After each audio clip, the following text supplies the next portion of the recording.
You're listening to Witch Wednesdays, your weekly podcast source for all things witchcraft in the modern world. Welcome back to Witch Wednesdays.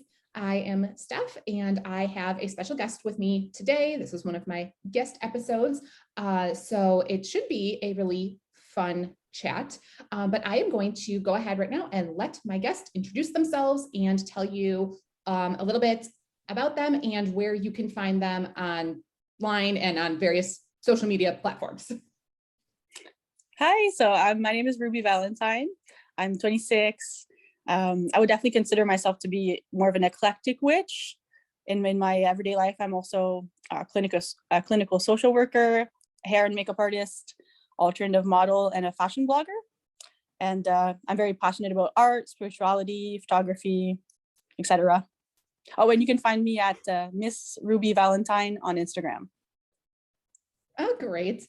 And we were just talking before this started that she may decide to join over on the Discord server and be available to chat. Yeah. Yeah, I would love to talk to other fellow witches and answer some questions as well, if you guys have any. It'd be exciting. So we had have an interesting discussion coming up for you based on everything that you have studied in your path and sort of like where your actual work is now and how that relates to witchcraft. And it's something that has come up and is very important because I feel like, and we talked about this too, that it's not, it's very overlooked, right? Yeah, I think so. How do you bring that to the forefront and, manage that, talk to people about that and let, other witches know that it's okay? Yeah, I mean, I think it's all about doing your research, but also being really open-minded and non-judgmental about different people's paths. So, because I've been studying witchcraft for about 5-6 years, I've been doing more seriously spells and rituals for the last 2 to 3 years. But I really have gotten into deity work, especially with Venus and the goddess Lakshmi. So that's what I was telling you about, that I was interested in talking about on the podcast today. And it is definitely something that a lot of people don't know about. So I think there's definitely people that have questions about it. And I think it's all about love and open-mindedness as well.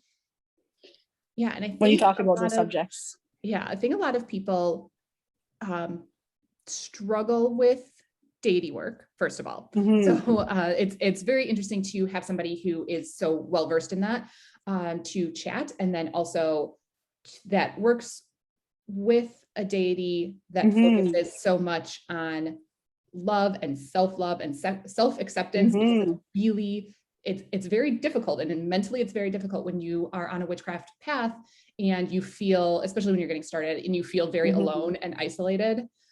Definitely, yeah. So I'm lucky to have like some friends that also like are interested in like that type of deity work. So I'm very blessed, I'd say. Yeah, just a couple friends, but they definitely like we help each other out like in our journeys for sure. So tell us a little bit then about the deity that you work with and how that even started for you. Good question. So yes, like I said, I've been like practicing witchcraft for a couple of years, and before then I was never going to go for deity work. It wasn't something that I was interested in. I thought it was a lot of work. It was complicated. It was serious. So I kind of stray away from that. But obviously, sometimes life brings you to a deity, kind of gives you signs, and that's how you can get started. But so I guess I would say like through my trials and errors with my witchcraft, I feel like now I've found like my true calling with this. And obviously I connect with the spirit of Venus very well because I am an artist. I specialize in beauty and art, fashion, and all that. So I do find like in my everyday life, a lot of Venus qualities are around me. But Lakshmi in general, she is like all about the goddess of wealth, abundance, love, beauty. And that's something that always kind of resonated with me, but it was really hidden, I guess. I was kind of, it was kind of hidden inside me. So I really find that you can find like beauty in everything, in even like the smallest little things in everyday life, like the food we eat and flowers and buildings, I don't know. So that's really something that's really cool. So I guess to kind of give you guys like a little bit of a basic understanding of who Lakshmi is for people that are listening, she's a universal goddess, so she can be called upon or worshipped by anyone of any faith that choose to follow to focus specifically on bringing good fortune into their lives. So I thought that was really cool, because I feel like some people might not know that she is like open practice. Hindu people really believe that she brings material and spiritual wealth to people that worship her and that gain her favor. And for me, like, it really is about, she's inspired me to be grateful for what I have and to appreciate the beauty in the little things and the light that is in this world. So it's been really positive for my spiritual journey as well. So. Oh, that's beautiful. Yeah, so that's kind of how she kind of influences my life, but there's so much to be said. It's hard to talk in like one podcast about it, right? So. Oh, absolutely. Yeah. So if somebody, wanted to start on this path, whether that's with Lakshmi or another deity that calls to them, where would you recommend that they even get started for somebody who's totally new to this? Yeah, I mean, I think like the best way is to kind of see like subtle signs and things that are associated with the deity that kind of comes back in your life. Like for me, the reason I kind of found her is, like I said, I wasn't interested in doing any deity work. But in my practice, I always felt like there's something missing. So I always felt like eventually I'm going to find what it is. But I was just letting myself be guided and trusted my intuition. I think that's a big thing I would say to witches. I think a lot of people are kind of rushed into deity work because they think that it's something that you have to do. I'm sure you've heard that as well. Oh, yes. but it definitely isn't. Like, you just kind of have to see like if it does call upon you. For me, like the reason I found her really is through a Vedic astrology reading that I got from a professional astrologer, and I was really amazed like at how accurate it was. And I learned a lot about myself and my purpose more than through Western astrology, because I got readings from them before. And in that reading, I found out that I have a special connection to Venus, and is actually my soul planet. So it kind of explains why, I'm a model, I'm a makeup artist, I'm a hairstylist, and I'm all about like aesthetics, home decor and all that. So that's kind of, it really resonated with me. And also in my reading, I got confirmation that Lakshmi is a goddess that's connected to my chart. So she's someone that I can easily work with. But I had also did one spell in the past where I got a job because I used Lakshmi as the deity to work with for that spell, and it worked. So it kind of reminded me 2 years back of that spell, and it kind of made sense for me that maybe she was someone that I was supposed to learn more about and see if it was a good fit. So it's all about the research too. You research the deity and you see if it's something you're in alignment with, and if you want to get started on that journey or not. But it definitely is a lot of work. So where did you go to study? Did you have any resources online that you went to, or did you find books on Lakshmi or anything? So that's a good question. There definitely is a lot of information on deities and on Lakshmi in specific online. I have gotten some books as well about her worship and stuff like that. I love podcasts as well.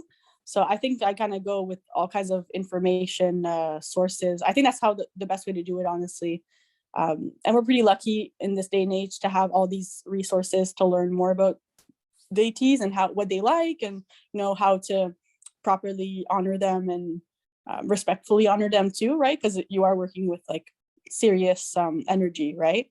Of course. And that's something that we can talk about too, like in terms of everyday practices and things I do, like to kind of bring that energy around in my life. Yes, let's talk about that. That is something that I ask everyone. Yeah. What do you do in your day-to-day life that relates to your spirituality or your witchcraft practice? Whatever it is, what does a typical day look like for you? Yeah, well, I guess in general, like witchcraft is a tool for me, like for self-development and manifestation, grounding. So I kind of keep that in mind, like in my typical week. I definitely like am really into mantras lately. I feel like it's kind of something cheesy, but they do work. Oh yeah, they do. Yeah, I like to say, like, I'm lucky, I attract good things in my life, and I say it out loud because I find like if you don't speak it out and you don't tell people, I feel like it's not as powerful. But my friends are always in disbelief at how, like, I win contests, or I do little things, and they're like, how are you so lucky? Like, and I say, yeah, I'm lucky. I keep like speaking it, right? So that's one thing I like to do, just have that like way of speaking. But also I like to think like about where my money is going, because obviously she's all about money. I like to support small businesses, especially women-owned businesses. I love that. A lot of my friends are own their own business, so I like to support them as well. And then once a week, I do like a ritual to honor Lakshmi. So usually on Thursdays and Fridays, which is the days of worship. During those rituals, I always like give thanks for everything, that the blessings I've had during the week. And I give my offering. I do like an altar setup for her, and I usually leave it up all week. And then usually during that time, I write her a letter about what I want to manifest in my life in the following weeks to come as well. And it's really cool because I'm kind of learning as well about like Hindu culture through my worship, which is have been really interesting. And I do her mantra 108 times. So, and sometimes I read it. Yeah, so that's been really interesting. I have like prayer beads that I use. So 108 times, but I use a video. So if you are how you keep track of 108 yeah times. Exactly. Yeah, because at first I thought it was so overwhelming, but I've really found ways to make it easy for me as like a white person. And I really was worried about cultural appropriation, but it is a safe practice from all the research I've done. So yeah, I put a video of someone saying the mantra and I repeat it out loud. So it's important for it to be out loud.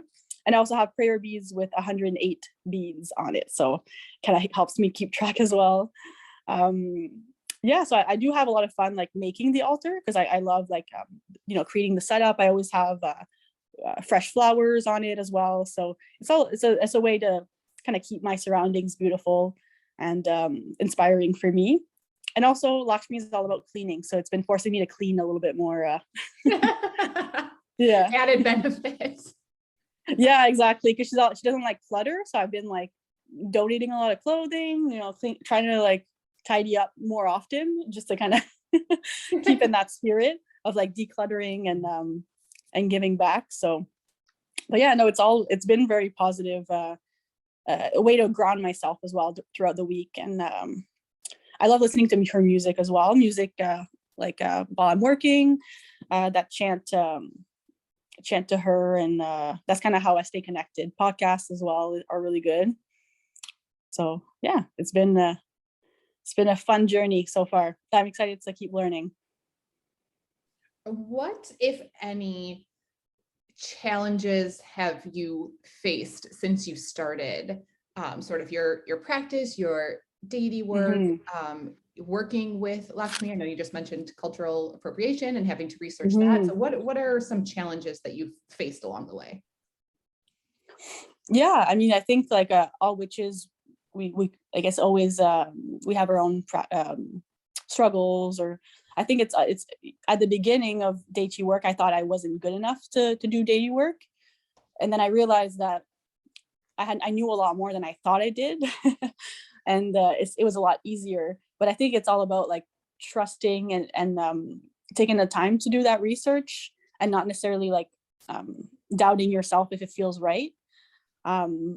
But also, I mean, some people that aren't witches don't understand, and they don't get like spirituality like us witches do. So sometimes they can be like, oh, well, are you sure it's okay? Or, stuff like that. But I try to keep my practice a little bit more on the personal side, because I don't want people that don't know what they're talking about to judge what I do, right? Even though I know there's nothing wrong with what I'm doing, and it's bringing so much joy into my life that it doesn't really affect anyone else other than me, right? Oh yeah, I think it's that.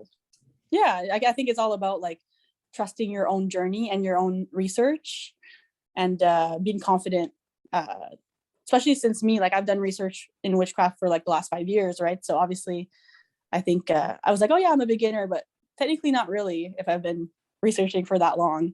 So I think sometimes we doubt ourselves a lot.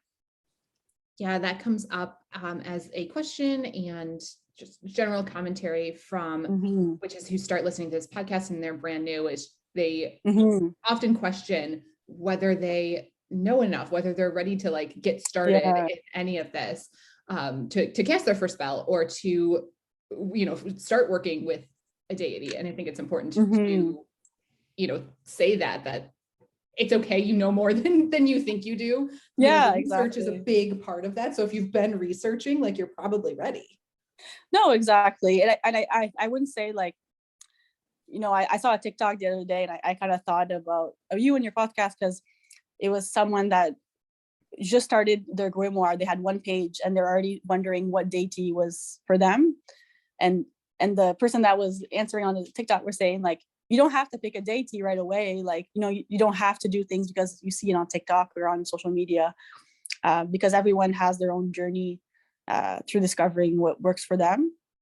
And maybe deity work won't even be for you, right? So I think it's about not comparing yourself to other witches. I think that's a really big advice I would give, I think, for beginners. Yeah, it's great that, everyone who's listening to this now has a resource to go to you and ask some questions and stuff, because I don't do deity work and I've been practicing for years and it's just not something that's ever, called to me, or any deity has presented themselves to me. I mean, if they have, I've just like completely ignored the signs. It's just it is easy to that I want to undertake at the moment. No, exactly. And I think like we're all unique souls and unique witches. So our path are all going to be different. So no path is better than the other. I think that's kind of what I'm kind of thinking as well. And my boyfriend's also a witch, and he's more in the Wiccan path. So definitely we're not the same kind of, we don't have the same kind of path, and that's okay, right? Like no one is better than the other. But yeah, if anyone has questions about like deity work, especially with like the Venus element, I would definitely be open to, you can message me on Instagram, or maybe I'll go on the Discord and I can answer some questions. Yeah, absolutely. Which is why I really wanted to have your episode. I know we're at the end of February, but I really wanted to have your episode in February, because at the beginning of the month I had an episode on love magic. And I know a lot of people had questions about that, and I did talk about some deities in that, and Venus came up, but I did not specifically talk about Lakshmi, because I knew you were coming, so I wanted to.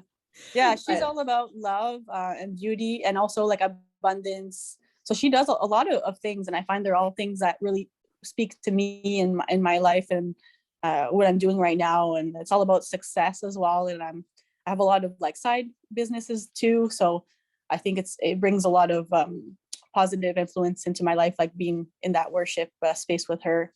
But also love magic. I didn't actually have the time to listen to that episode. I really want to. But actually I met my boyfriend through a love spell. Oh my gosh. Yeah. But it was a general love spell, like one of those ones, like I didn't have him in mind specifically. Like we've met a couple years back, but I didn't really know like that we were gonna end up together, right? I just did a love spell. I used a kit by Madame Phoenix. I don't know if you know, she is on Etsy, and I kind of put my own flavor to it. And it was a whole ritual, like with a bath, and it was 3 weekends, like all 3 Fridays in a row. I did it just to like intensify the spell, and I had written down the qualities I was looking for. And turns out at the same time, my boyfriend, that's also a witch, was doing his love spell at the same time. Oh, that's so cute. Yeah. So then like about a month and a half, 2 months after we did the spells, that's when we were officially together. So it's pretty crazy. Yeah. So so after I did the spell, I was definitely more open to dating, and I just had a feeling I had to send him a message since we had met like really briefly. I didn't know like that, it was to do with the spell. I just thought, oh, I'm just gonna send him a message, and then it all lined up. So I guess I did a successful love spell, we can say, because we've been almost a year together now. So yeah. Oh, that's so sweet. Yeah. Oh, I love that. Yeah, that's exactly what I talked about in that episode about, love spells are not dark or evil, especially when you are doing just a general love spell. You didn't target your boyfriend. You just did it in general to attract love to you, to make yourself more open to love. That's exactly what I was talking about in that episode. Okay, cool. Yeah, and if someone wants a link to that love kit I did, maybe I can put it in the Discord. But absolutely. And that's the thing when you say do your research too. Like, I knew that I didn't want to do it on a specific person, because I know that can be very dangerous to change people's free will.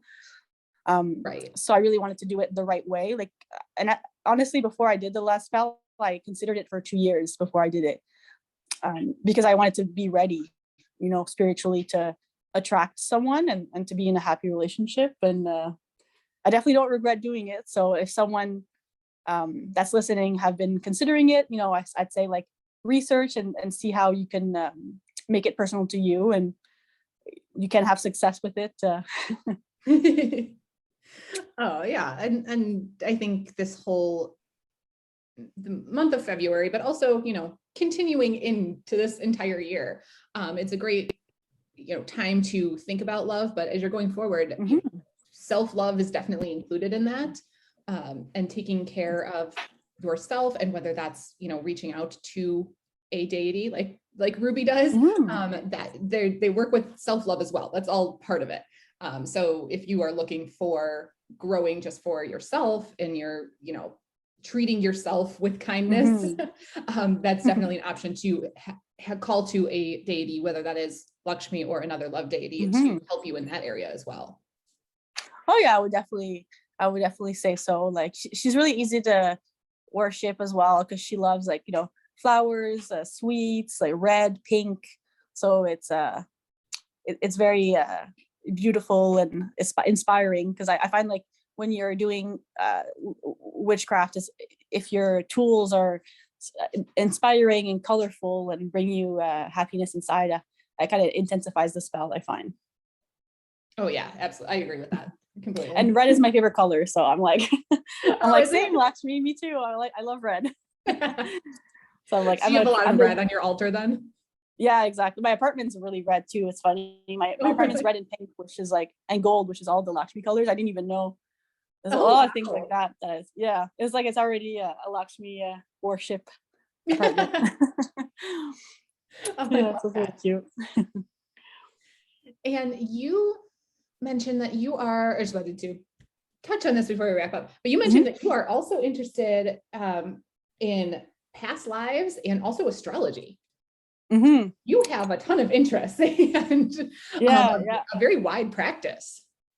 Yeah, definitely. I was really interested in the past lives, because I do feel like certain people in my life, I feel like I've met them before, and I feel like we're in each other's lives for a certain purpose. But I do think about those concepts a lot. They're super interesting to me. But I also love like sociology and psychology. So I find it's all about like human behavior and why people do certain things and what kind of lessons we have to live in this life. And definitely like everyone's so unique and that, but it definitely helps me understand like my life path better. But honestly, like I do think like I might have worked with Lakshmi in a past life, because of certain experiences I got during meditations and stuff like that. So that's also kind of like reinforced that interest that I had in like in past lives. And I've gotten a lot of like readings about that. It's just a subject that I like talking about, I guess, or I like researching, I guess, as well. There's a lot of like cool videos about like proof on reincarnation and stuff. But astrology, I guess, to go on that subject too, I've always really been into Western astrology, like researching it to understand myself better. But I've been really into Vedic astrology recently because of that reading. And if someone's like interested in getting readings, I would say if you find Western readings are things you already know or they're not teaching you much, go to Vedic because it's a lot more accurate. And it's very complicated, like to research yourself. But if you know of like a professional astrologer you can go to, like I promise you won't regret, like because it's very deep and there's a lot more information, I'd say. Yeah, which is again something that I've never done. So everything that we're talking about that she has studied and researched are all things. I mean, I've done Western astrology, but I don't do deity work. I have not, looked into past lives or anything. So everything that you are good at, I am not. So it's great to have another voice on the podcast who is, so completely different and can offer, help and answer some questions on all of these things, because these are things I've gotten questions on, and I'm like, I have no idea. Let me direct you. Let me direct you to Ruby. You can't know everything, right? You can't do everything, know everything. But Vedic astrology is based on like Indian culture as well, but it is like readings that can be done on anyone. So they're not just for people that are from India or Hindu. So I think that's cool too. Like they do want to share their practice with the world and bring insight to everyone that is interested in it. So definitely very interesting to study because there's not a lot of information online. Because before then I was like, oh, it's too complicated, I'll never figure it out. But my friend that does the readings, well, she was also able to like show me how beneficial it could be to my life. And I'm not an astrologer, I'm not a professional, I'm just someone that likes getting readings, right? So because I'm interested in it. But we're not all going to be astrologers or professionals, or I think some people are supposed to be consumers, pay people for their services. Absolutely, which is perfectly fine too, because it would just be impossible. I mean, you're going to study witchcraft your entire life. So I know exactly. Impossible to be an expert in every single one of those things. So it's fine to go to hire out to somebody who is an expert to get the answers that relate specifically to you. I do that all the time because astrology, no matter what type, is so intricate. Like there's so much that goes into it to understand the basics. But if I need something that's really in depth for whatever reason, I have to go to a professional. There's no way that I could figure it out. They know so much. It would take me years. And same thing with tarot readers too. Like, I'm interested in tarot, but I don't really do readings. But if I was looking for like really more in-depth information, I would definitely hire someone like to do the reading. Oh yeah, absolutely. Because they're the experts at the end of the day, and they know so much more. And sometimes it's good to have a separate vision as well. Yes, it is, because a from lot the of outside, it is, up to interpretation. So getting, another set of eyes on something and seeing what their interpretation of, whether that's, the cards or runes or your astrological chart, just seeing what they have to say is always nice. Oh yeah. And I find like it's nice to do readings for even past lives, like because like you said, you don't really know much about that, but if you'd want to understand like why you do certain things in this life or why you have certain qualities in this life, it's something that you could do in the future. Get yourself a reading to kind of dive into like your past, and it's definitely helped me understand myself better. And no one's perfect, so obviously it helps me understand my flaws as well. But it's a fun self-reflection tool.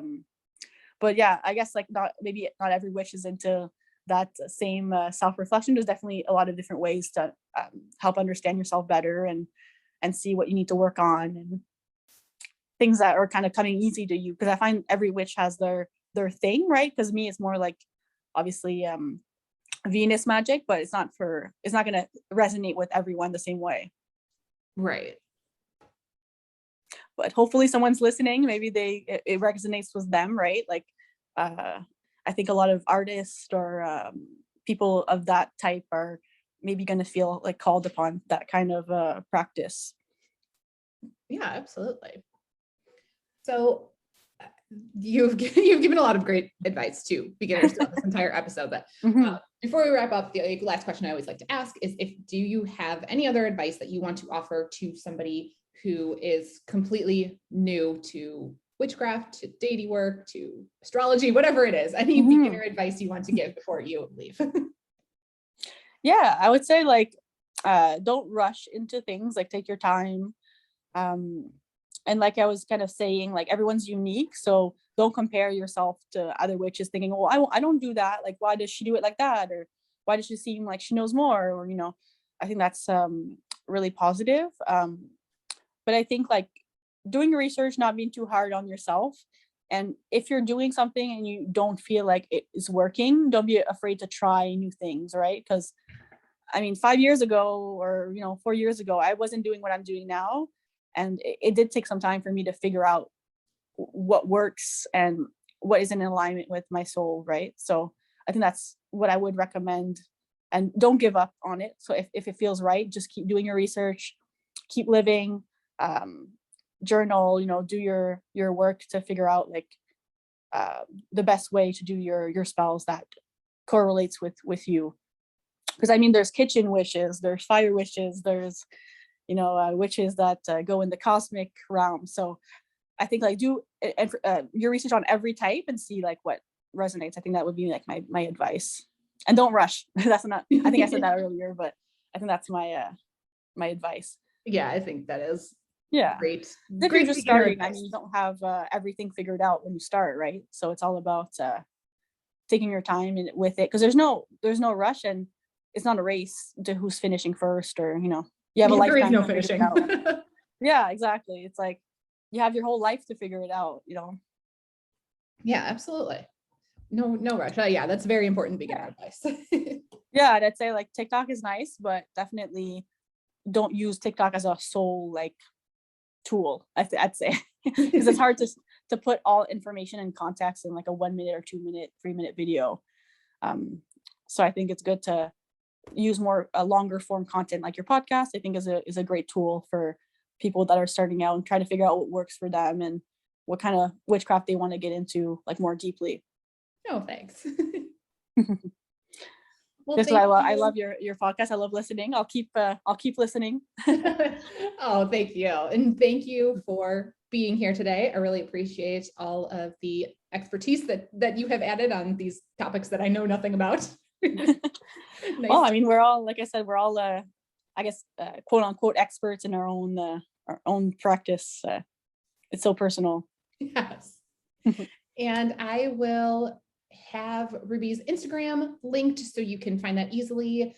And she will be over on her Instagram, Discord, wherever, answering any questions. So if you are curious about any of these topics that she talked about today, she will be available to, give you some beginner advice.